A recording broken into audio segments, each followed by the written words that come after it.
పెద్ద రెల్లి మెరకలు రెల్లి పువ్వుల్లాగా వీళ్ళ తోకలన్నీ పైకి కనిపిస్తుంటే లక్ష్మణుడు చూసి ఆశ్చర్యపోయాడు. లక్ష్మణస్వామి, అయ్యా ఎంతమంది వానరులు, సుగ్రీవుడిని ఎంత అబద్ధం చేసుకున్నాను నేను, మా అన్నగారు పంపించారని సుగ్రీవుని భవనంలోకి వెళ్లి ఇష్టాసారంగా మాట్లాడేద్దామని ప్రవర్తించాను.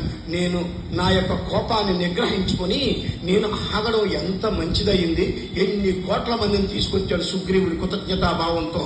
మా అన్నగారు శ్రీరామచంద్రుడు బాధను తీర్చే బాధ్యత సుగ్రీవుడికి ఇచ్చాడు కనుక తీర్చేస్తాడు ఇతను అని లక్ష్మణస్వామి కూడా మా నమ్మకం కలిగింది. చెప్పుచున్నాడు రామచంద్రుడు, సుగ్రీవ ఏ వేపుకి వెళ్ళి ఎవరెవరు ఎలా సీత అన్వేషణ చేయాలో నీవే చెప్పు, నేను ఆలకిస్తూ ఉంటాను అని శ్రీరామచంద్రుడు సుగ్రీవుడికి చెప్తే సుగ్రీవుడు తమ ఆజ్ఞ హే ప్రభు అని శ్రీరామచంద్రుడికి నమస్కరించాడు.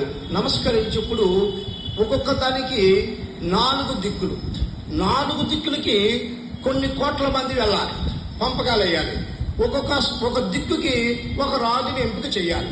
ఎందుకంటే నడిపించే సేనాధిపతి ఒక రాజు ఉంటాడు ఆ సేనలకు.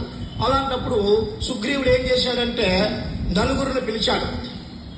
నలుగురిని పిలిచి 4 వైపులకి నలుగురిని ఎంపిక చేశాడు.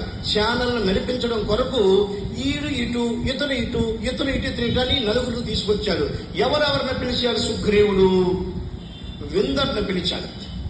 విందడు అనే ఒక వానర రాజును పిలిచాడు. విందర్ను పిలిచి, వింద నీవు పైకి లేవు, రా, తూర్పు దిశగా వెళ్లే శాన వైపు నువ్వు నిలబడు అని చెప్పాడు విందడికి. విందడు ఆ శాన మధ్యలో నుంచి పైకి వచ్చి సుగ్రీవుని పాదములకు నమస్కరించి రామచంద్రుడికి నమస్కరించి తూర్పు దిశగా ఉండే వానరుల వైపు విందడు నిల్చున్నాడు. శతబలి నీవు పైకి లేవు అని చెప్పాడు. శతబలి అనే వానర రాజు ఆ వానరంలోంచి పైకి లేచాడు. పైకి లేచి ముందుకు వచ్చాడు.